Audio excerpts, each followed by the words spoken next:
Okay, we're live, Jamie.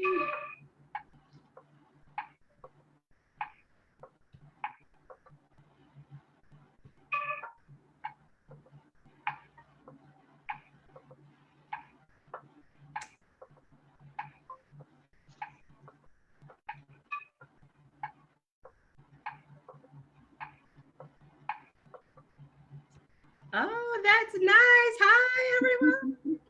I am so excited. I'm Mutima. Of course, you know that if you're watching on my page, but I am so excited because I am interviewing the one and only Joyful Jamie. Today is her 1 year anniversary for her talk show, Let's Talk Destiny. I'm sorry, Let's Talk Destiny. And I am so honored to have a chat with her today in honor of her 1 year celebration. Hi, Jamie. Hi, Mutima. Thank I you am so so, much for doing this. no problem, no problem. I am so happy to celebrate with you first and foremost. So thank you for the opportunity to interview you because you know I have some questions. You know Oh, goodness. some questions. So this is Women's Month. We're celebrating womanhood. We're celebrating the accomplishments of women. And you're one of the women that inspire me. So I would like Oh, for you to, yes, you inspire me. I know I've said this before and I've told other people. One of the things I really like is we had a conversation at the when COVID first started, actually, and you said, you know what, Mutima, I want to do a talk show. I said, a talk show? And you said, yes, I want to do a talk show. So I thought that was very great. And not only did you want to do it, you actually did the talk show. So I would like to know because, you know, I talk to people a lot and they may have these ideas, they have a target, but they never really pull the trigger. So just share that experience, why you wanted to do the talk show and you did it right away. So how was that? Just you did it. well, it started out with last March is the month that my mother transitioned. Mm, And so I wanted to do something special to honor her before May. I wanted to recognize her life and the fact that she's gone, but I don't want every March to be depressing and oppressive and spend the whole month crying and whatever. So I said, I want to do something to honor her. And so I contacted some friends who are mothers, told them what I wanted to do. And I said, I want to do some interviews this month to honor motherhood. And though it's in honor of my mom, I want you to talk about your experience as a mother and so forth and so on. So at the end of the month, someone said to me, you should think about continuing to do this because you did very well and the conversations were really good. And, it wasn't like people were being interviewed, they really were having conversations. And I said, some time ago, I had thought about doing a talk show many years ago. I want to say 2013. I did do a blog talk radio show, and I loved it. But that was right before my first stroke, and after that, just things just kept going. So I wasn't able to get back to that. But it was something I always enjoyed doing. And I kept saying one day I wanted to get back to it, want to get back to it. So when people were saying to me, you should do it, I was like, so I have family members that said, do it. I have friends that say, do it. But I started thinking about all the reasons why I shouldn't do it. mhm. Um, I didn't think that I had the aesthetics, to make the program look really nice. Because I'm like a perfectionist. And I'm like, I want it to look nice. I want the background to be nice. I want the sound. And my son said to me, he said, Mom, when people tune in, they're not tuning in for backgrounds and lights and whistles and all that. They're tuning in for content. Yeah. So you just have to make sure that your shows are about things that people want to talk about, that people are interested in. And so then the final push for me after talking to my family was someone said, it doesn't have to be perfect, just do it. Mhm. And so that's why I started. And I still have a hard time believing it's been a year, because I remember very distinctly each month saying, I don't know if I'm going to do this next month. Like, for the first 2 or 3 months, it was difficult to get people to commit to coming on the show. And then I couldn't figure out where exactly I was going with it. I knew that even though I'm a Christian, that it wasn't going to be a Christian talk show. I think there's enough of those on social media. So I wanted it to be something different.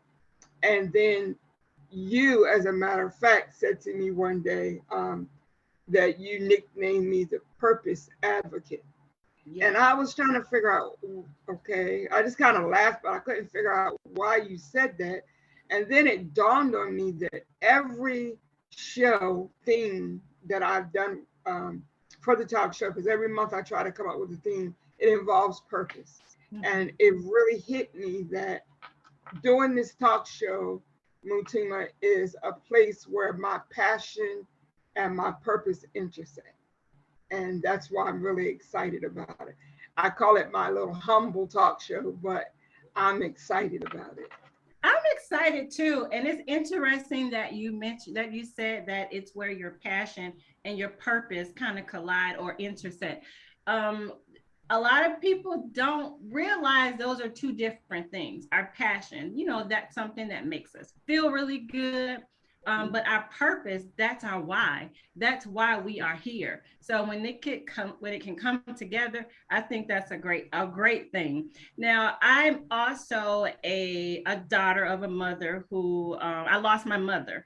My mom was 54 years old when she passed away, and I know you lost your mom, and we are honoring our mom the best that we can to kind of it's a way of healing. And I met your amazing sister. We had a conversation not long ago. We just did the forum, and I remember when what Kelly, your sister, said about healing.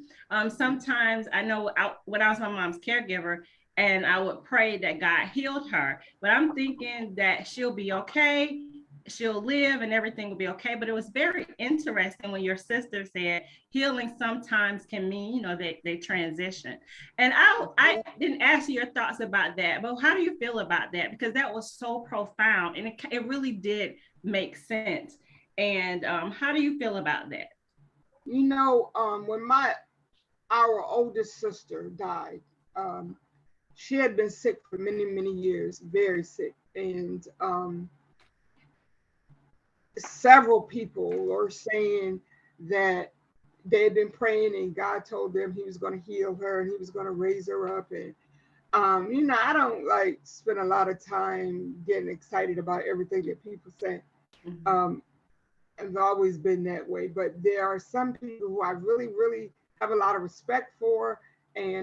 So when they said it, I just believed that she was going to be healed and she was going to get back to singing and doing, what she did. And then when she died, I was like, what the heck? Like, Yeah, this is not what I was looking for. that's not what So, we asked for. Yeah. yes, I remember when I was living in Atlanta, Georgia, and the church I was attending was Divine Faith in Jonesboro, and my Mm-hmm. pastor was Pastor Donald Battle.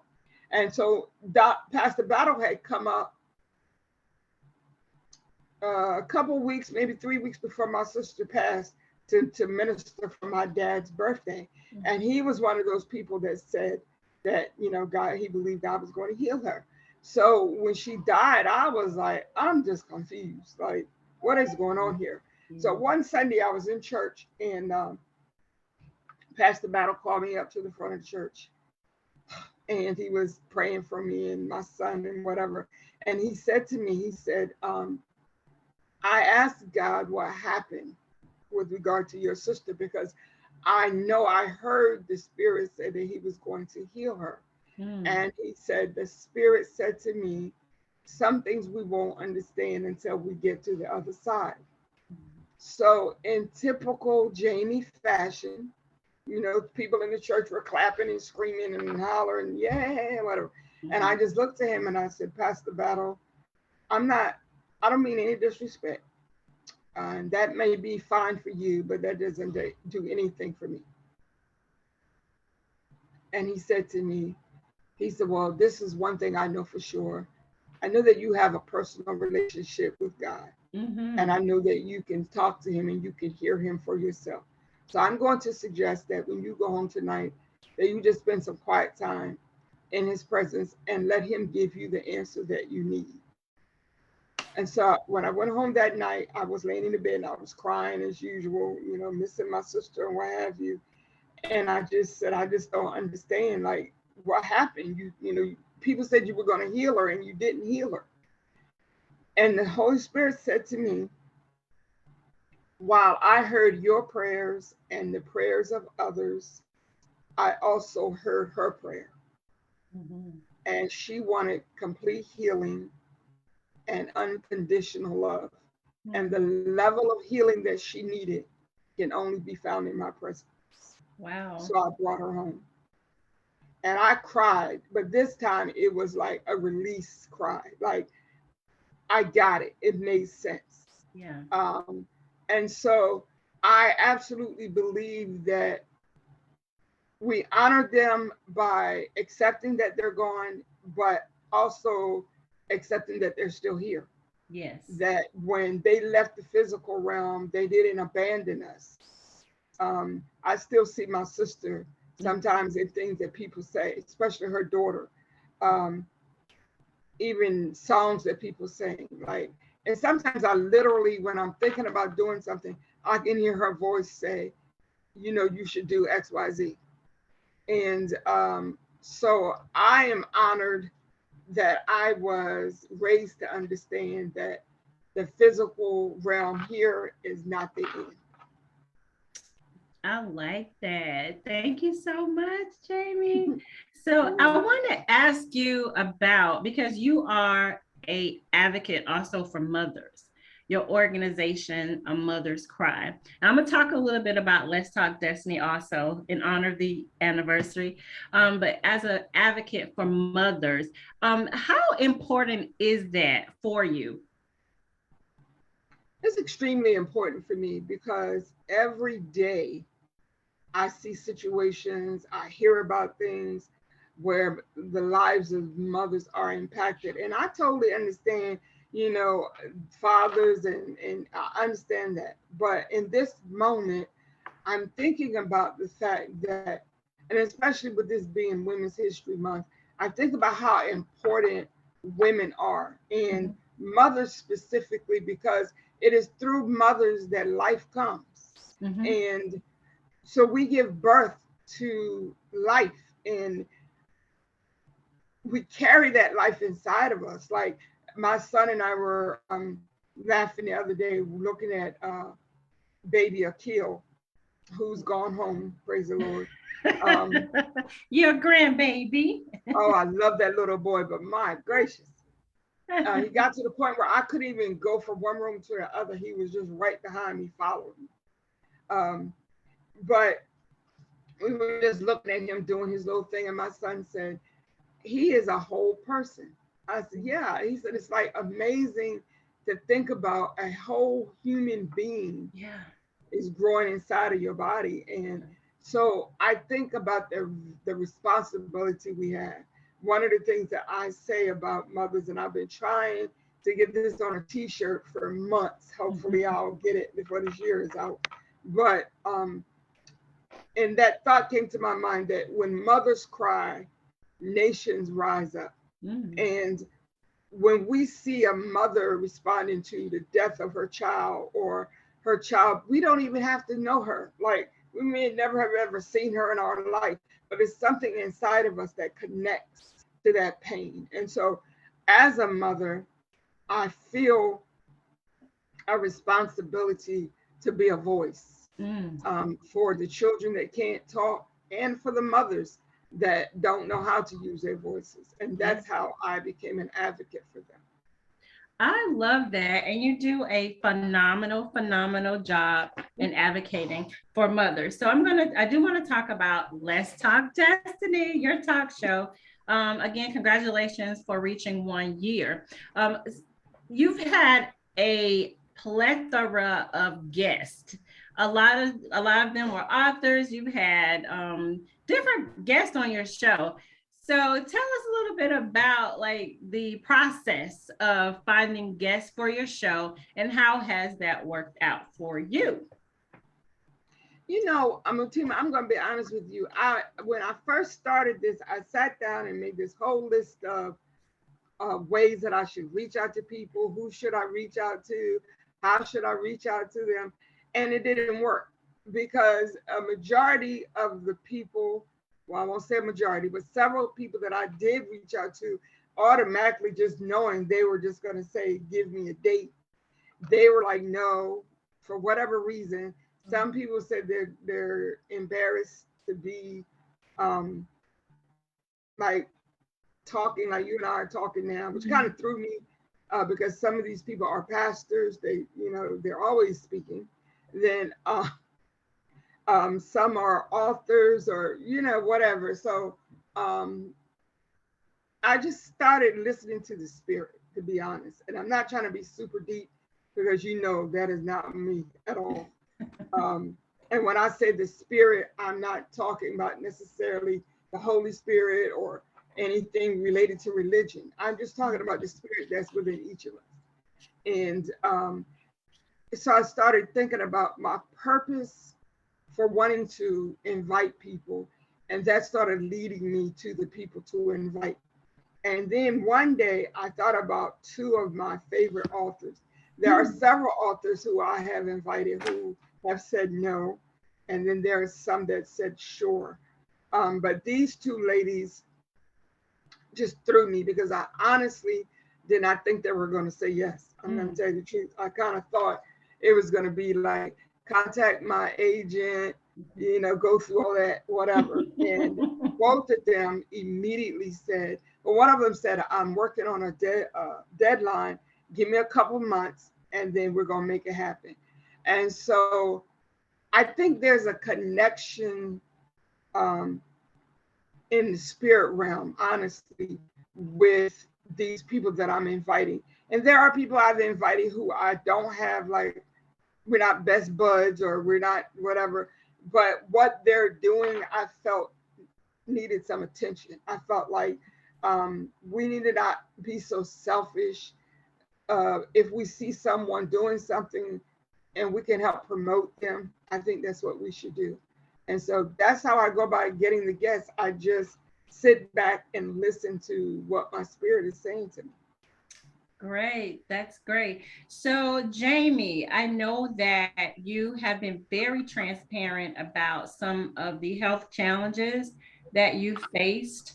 And particularly the stroke, because I know several people that have had a stroke and they didn't make it. So when you told me I had a stroke, I was like, really? Because I see you dipping and doing it. So I was like,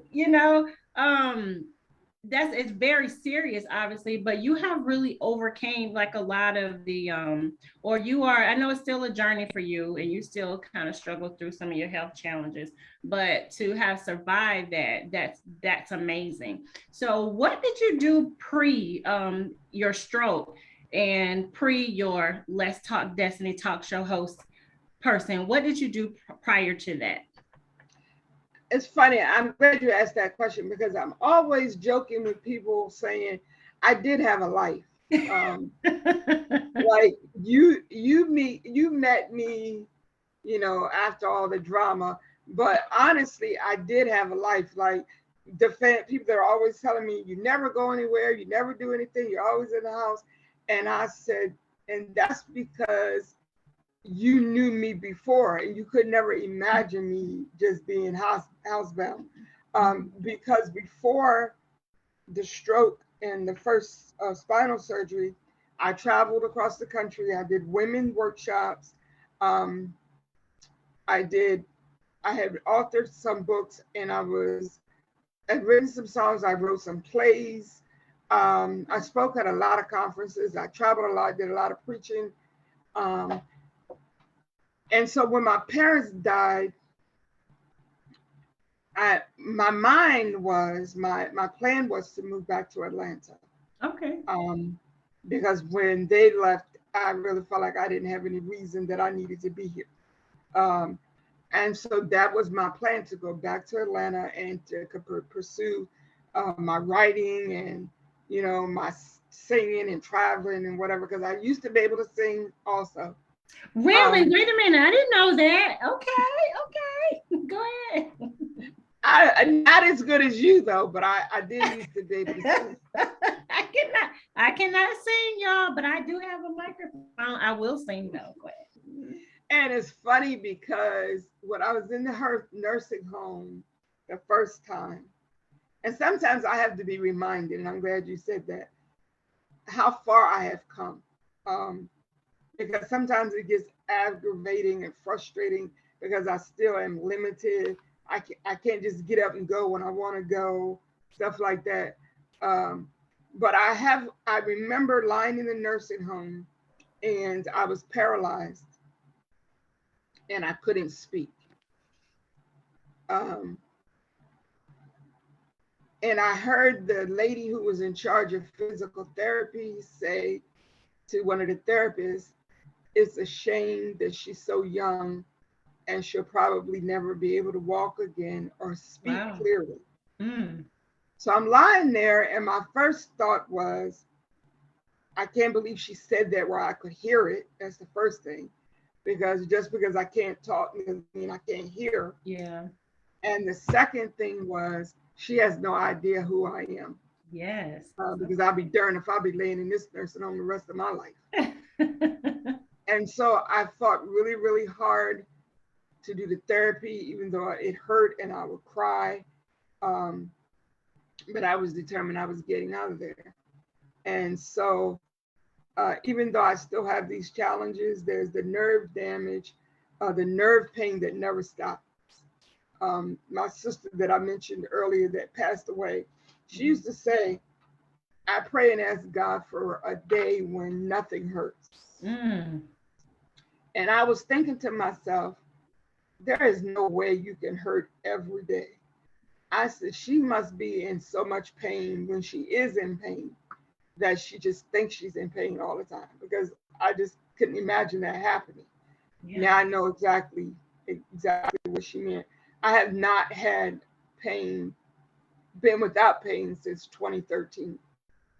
Um, and so I do sometimes have to be reminded. I remember when I say this, and then I'm going to let you move on.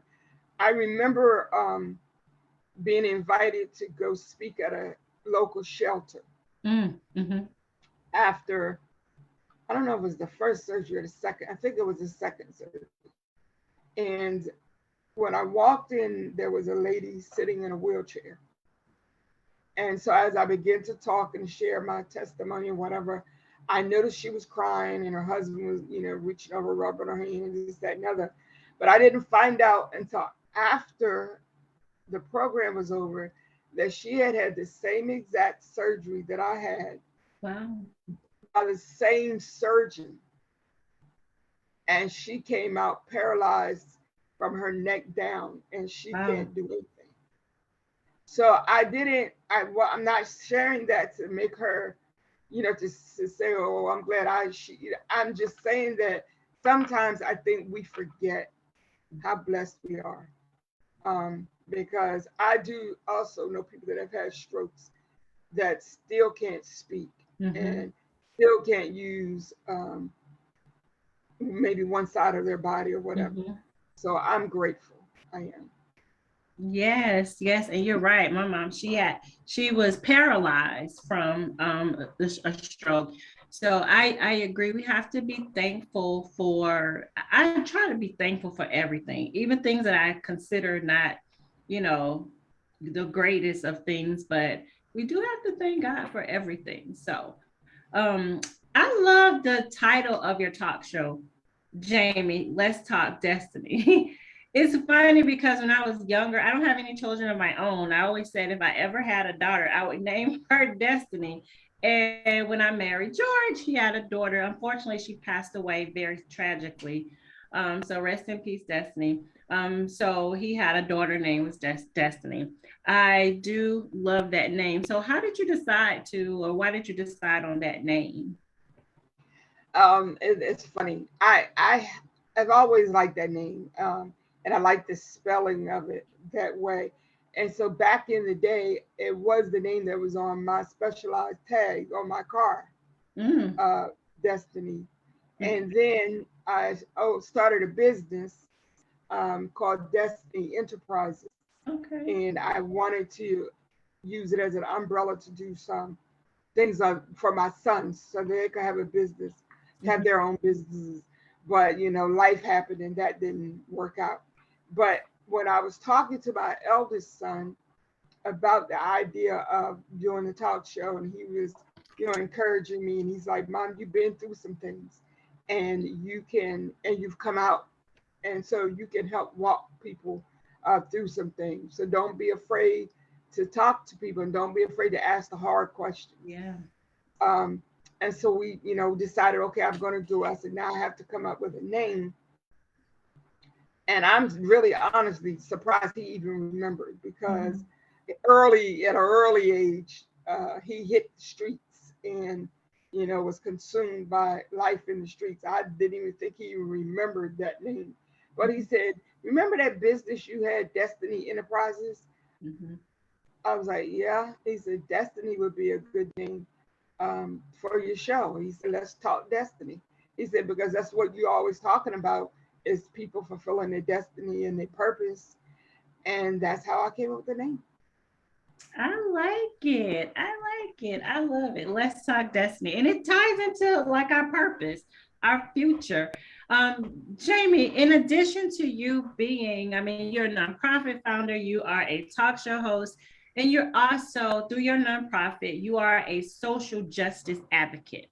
We've had conversations about your son and his story and the urgent need for prison reform, and also just to advocate for inmates.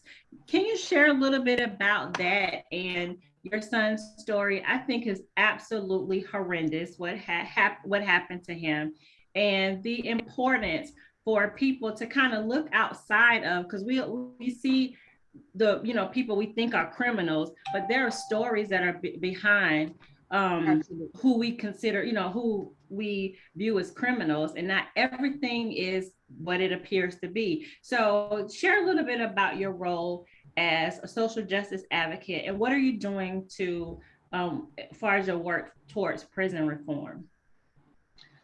Okay, thank you for asking that question. One of my personal uh, concerns is that, like you say, it's easy when you don't have anybody in the prison system. It's easy to just say, "Oh well, they committed a crime," you know, bye.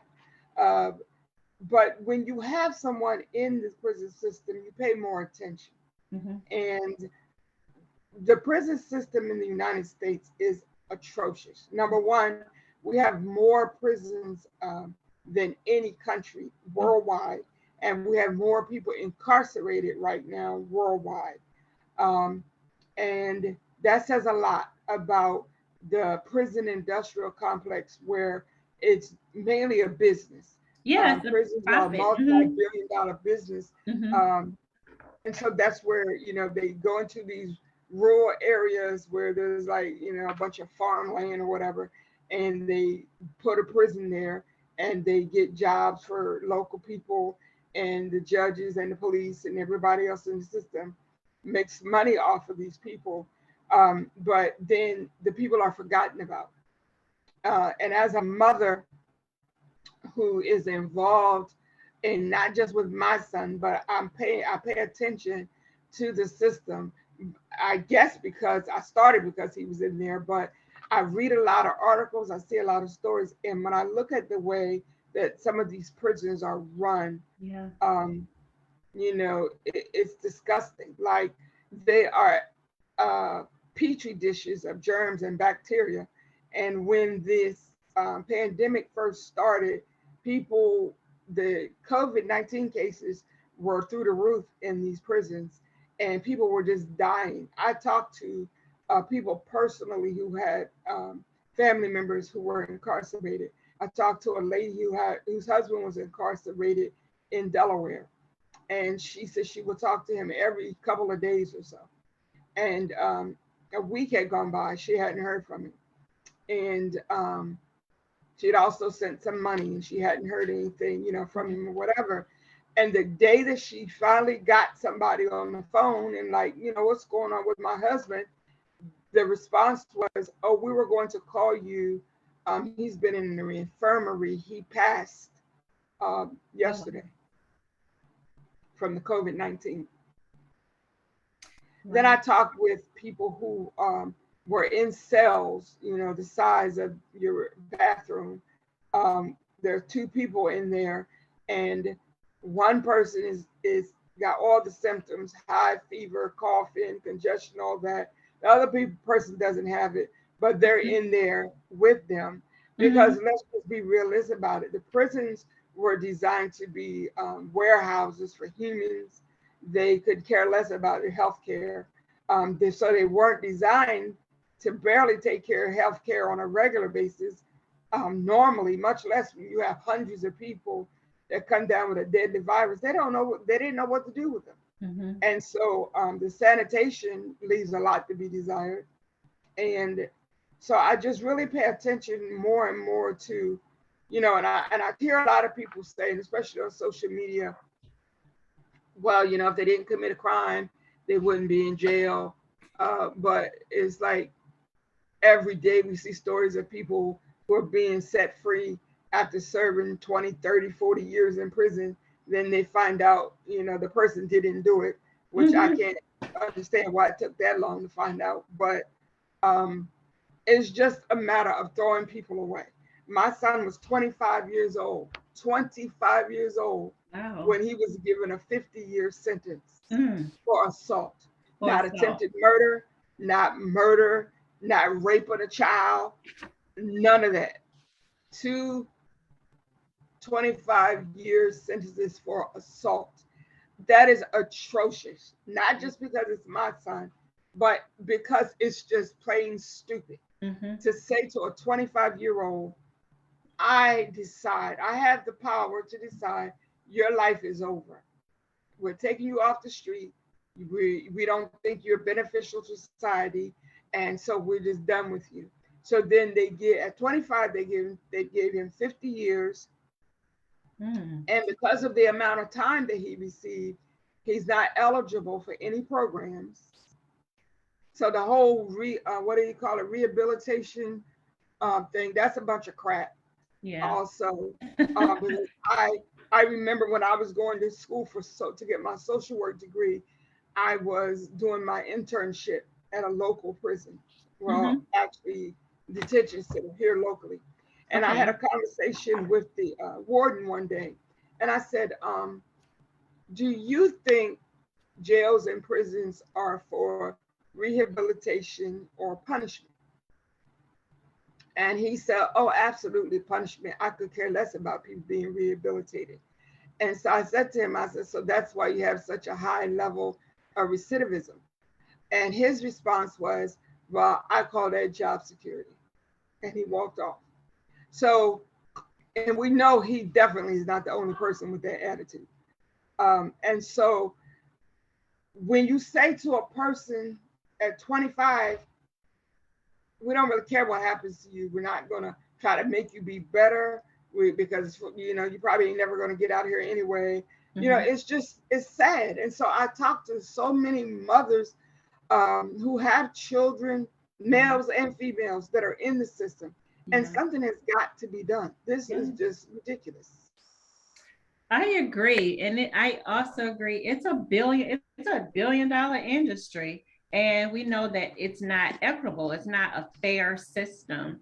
So I pray for your son often. And I do have hope that he will, come home soon, because he should not be there. And for those that say, they're criminals, that's what they get, or there should be, if you have committed a crime and you're guilty, of course you should be punished. But even criminals, they are humans and they deserve basic human rights. So when you mentioned what was going on with COVID, that's disgusting. And it also happens for, inmates who have chronic disease. They're not getting the treatment they deserve. Absolutely. Diabetes is huge in the prison system. So we have to stop looking at it. Of course, those who have committed the crimes, they deserve to be punished, but they're humans and they deserve basic human rights. So I Basic human applaud, rights. yes, basic human rights. And that includes, in my opinion, it includes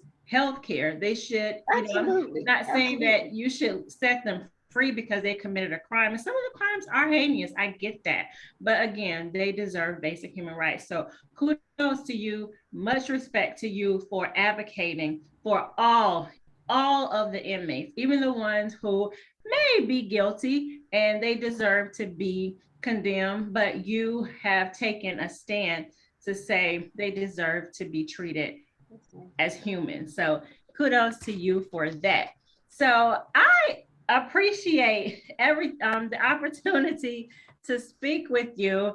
I probably have 50 more questions, but I know we just don't have the time to do that.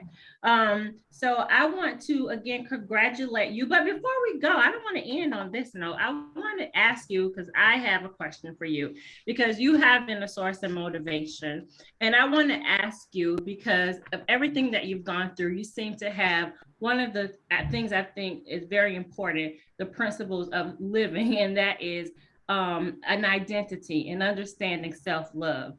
So how important is that? Because you mentioned earlier when you were getting guests for your show that some may have been a pastor, may have been an author, that may have been their identity, but they may have not been prepared to, sit and be interviewed for what other issues. But how important is self-love and identity to you? I think it's extremely important. And it's funny because people that know me and have known me for years, they don't believe me, or they find it hard to believe when I say I just found my voice um, maybe the last 10 years, Mm, because I've always been known for speaking my mind. mm-hmm. Um, but there's a difference. Yeah. A lot of times I would respond to people out of pain and hurt, um, damages that they knew nothing about. So just because I lashed out or said what was in my mind didn't mean that I was comfortable with my voice. Yeah. One of the last things that my father said to me was, I want you to stop allowing other people to shut you up. Wow. He said, I've watched you be in the middle of a sentence saying whatever you're saying, Mm-hmm. and somebody starts talking over top of you, and you just stop talking. And you never go back to it, you just swallow it like it wasn't important. And he said, I want you to know that your voice is just as important as anybody else's. And I've held on to that the last 10, 11 years. And I remember thinking my identity all of my life, I was Pastor Greene's daughter. I was Apostle Mm-hmm. Greene's daughter. I was Sylvia's sister. I was Kelly's sister. I was Fred's sister. Then when I started having children, I was Byron's mother. But I didn't really feel like anybody saw me Yeah. as who I was. Mm-hmm. And so now that I have found my voice, I think that this, even the talk show, is one sound of my Mm-hmm. voice. Mm-hmm. And so I've become more and more comfortable with speaking my voice, not from a place of defensiveness, Mm-hmm. but just because I think my voice is valuable and I want it to be heard. I love that. And it is important. You know what? You said you found your identity, what, 10 years, a decade ago? I think I just found mine last weekend because I'm always I went to a phenomenal conference. I'm sorry, workshop. But I think we always we when someone asks like Mutima, who are you? Oh, I have a I'm a nonprofit founder or I'm a writer. But like, who are you? Because I always associated my identity with Yeah, what maybe my family wanted me to be, what the community wanted me to be, what my church may have wanted me to be. But that role as a nonprofit CEO, that's not my identity. exactly. So I think it's important to really find your true identity. You have to get step out of that status quo. You've done that. um I again, I went to a great workshop and they said step out of the status quo into the wilderness. Sometimes when we do things that are totally what Yeah, our family doesn't want us to do, it's in a place like you're in the wilderness, like you are in a place of, it's scary, sometimes it's alone. absolutely. But even though you had those concerns starting Let's Talk Destiny, you were in your wilderness, you didn't go back to that status quo. You moved forward and you did exactly what we see now, and Thank that's you. Let's Talk Destiny. And it's been a year, it's a year later. So what's next for you in Let's Talk Destiny? Okay, first let me say this before I go to that. Okay. This is funny. This is a funny thing about identity. You probably didn't know this either, but I used to be a drummer. I started Ooh. playing drums when I was 5 years old, Mm-hmm. and I was known as like one of the best female drummers on the Eastern Shore. Okay. Um, and so I remember guys like boys, because I guess I started at 5. So somewhere like maybe 9, 10, 11, whatever, boys started saying, oh, that's my girlfriend, when they would come to church. And they would be like, I go with Reverend Greene's daughter. And somebody would be like, well, which one? And they were like, the one that played the drums. Like they didn't even know my name. Like they just identified me by being the drummer. Yeah. Um, then I would like say stuff. Well, if you want to be my boyfriend, you got to bring me candy. You got to give me money. You got to do something. Like hello, but but it just dawned. It just cracked me up that they didn't even know which one I was. And like to this day, Mutima, there are people that still will come up to me and say, "Hi, Kelly. How's Jamie doing?" Mm-hmm. And Callie and I just laugh about it because we no longer even try to correct people. We just, Okay. oh, she's fine, whatever. But then they walk off and tell other people how close we are, how we like, you don't even know who I am. Like, how close can we be? And so I did have a lot of identity with things that I did. Mm. And so it's just been like 10, I'll give it 15, but no more than that, that Yeah. I really found my voice and who I am. And so with the talk show, I wanted to get bigger and better. I want to broaden my guest base. Um, I have this picture of myself being in a studio Mm-hmm. where I have guests come in. And I'm not sure what I'm going to do as far as I started out wanting to share it, have everybody be able to come in and talk while I Yeah. was talking to my guests. Mm. But then I just decided I wanted to do one-on-one conversations. And I think that's what I'm going to keep doing for a while because I just feel I want it to be a conversation. Like, I don't want it to be an interview as much as a conversation.